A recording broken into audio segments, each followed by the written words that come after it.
I just wanted to make this video today to remember 9/11, September 1st, 2001. I had a very personal experience and lost a good friend, as a lot of people lost a lot of loved ones. A lot of heroes lost their lives that day. One of my good buddies, Garrett, was a rescue worker there for 27 straight days. He passed away in 2018 from complications from a lot of the stuff that he inhaled while being there for 27 days. A lot of people passed away, a lot of rescue workers that selflessly showed up to help. Years later, they died because of a lot of the inhalation of a lot of the particulates in the air. Garrett was one of those. I wanted to. This is Garrett Goodwin. He passed away in 2018. I wanted to show a video of him right after 9/11, and he and a couple buddies dropped everything they were doing and rented a vehicle and drove directly to Manhattan that day. Bring in Garrett Goodwin now. He's an observer here. He's been here since last week when that building did collapse and go down. And you helped lead a group of people through yesterday on behalf of FEMA and others inside. And overnight, what I find quite interesting, you went way below the street level to the subway area. What did you find beneath there? What we found there is no trains. There were no signs of survivors. It looks like everybody had plenty of time to get out, which is a very good sign to us. What about the rubble underneath there? Is the building collapsed in an area where it's so condensed you can't move or cannot go longer? There are areas that are restricted for movement due to safety and just from being collapsed, we just can't get anybody into. But the New York Fire Department, the New York Police Department, and the FEMA rescue teams are working very diligently to get through there and accomplish that mission. Through FEMA, we were given some videotape yesterday. I want to show it to our viewers again. This is just absolutely devastating tape here when you consider the area and you center. So that was Garrett, and I wanted to.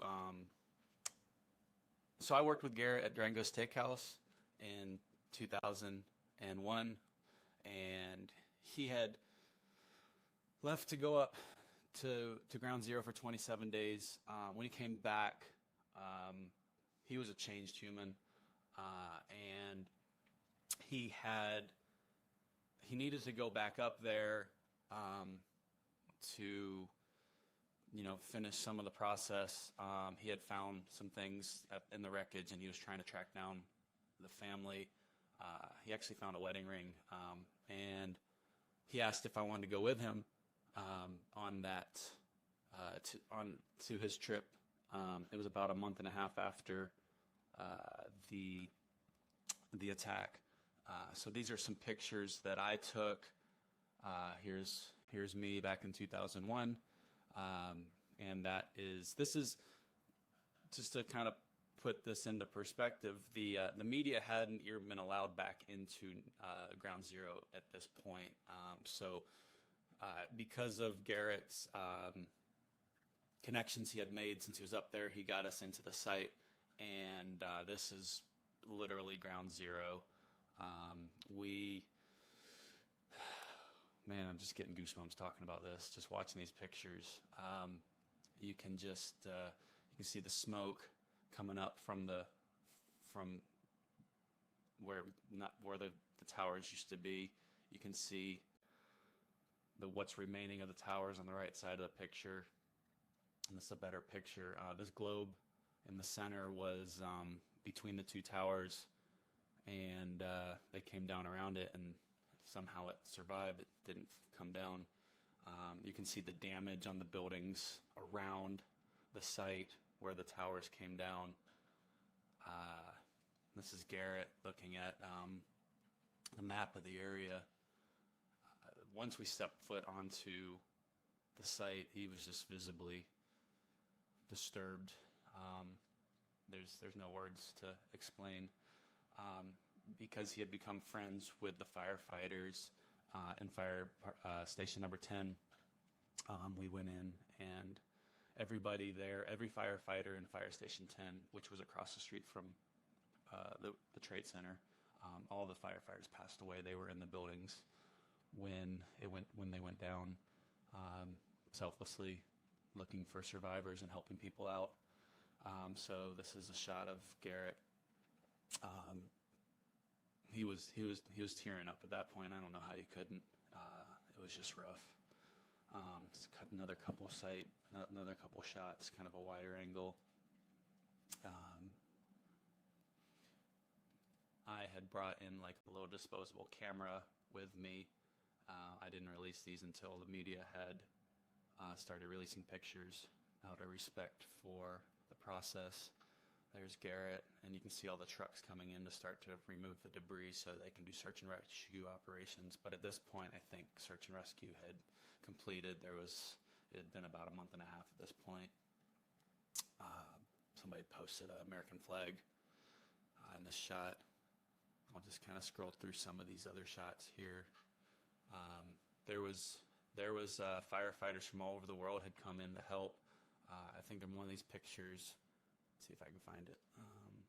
Oh yeah, it was Japan, Tokyo Fire Rescue was there. These guys were all from Tokyo. They flew over to help. So people from all over the world came to help.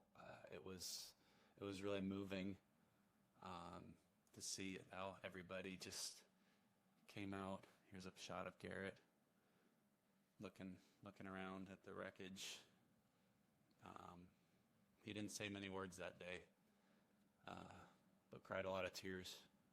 I can't imagine what he saw, but yeah, just a lot of time's gone by. But I just want to politics aside, this happened, and we need to remember those that gave their lives, and we'll never be the same. But a lot of things changed since that day. Yeah, I know I changed.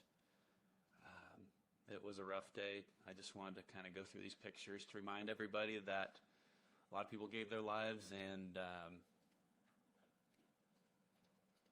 we won't forget. I'm never forgetting. Like I said, Garrett passed away in 2018. He had charity. He put together a charity organization to help with PTSD and soldiers that were coming back from, dealing with stuff like this, search and rescue. He was a special forces medic, so he had special skills training, and had a place in his heart for search and rescue workers.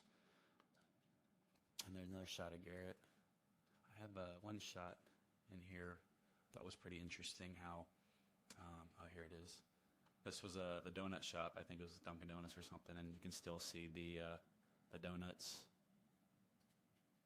Were just kind of everything froze in time after that day. So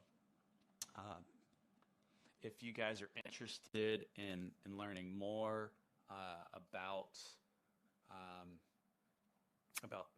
Garrett's story, he has a book on Amazon. It's Kindle. I don't think he ever did a physical copy, but this is the book. I'll leave a link if you want to look over that and purchase it. I think his story should be told. It was crazy what all the stories that he told me from Ground Zero. So just wanted to take today to remind everybody that that I won't be forgetting 9/11. I hope y'all don't either. Thank you for taking the time to watch this video, and if you know somebody that was affected, please hug them today. If you know somebody that passed away, take a moment and just remember them, and thank you for spending your time listening to my story. And if you want to reach out and ask me any specific questions, I'd love to chat about it, because I think it's important that we don't forget this day that changed all our lives. Thank you, and I know I'm always positive. Best day is my thing, and I have my best days because I know that any given time it can be taken away. So this story, this day in history kind of shows that point, that we've got to value every day we get, and thank those that gave the ultimate sacrifice. Yeah, just give your rescue workers, your emergency care people a hug, and thank you guys for going in and not even questioning your own life to save others. I can't say enough for that. I hope that my life at some point I can give back enough to do something as selfless as that. So thank you guys. Have your best day ever, and I'm never forgetting, and you should.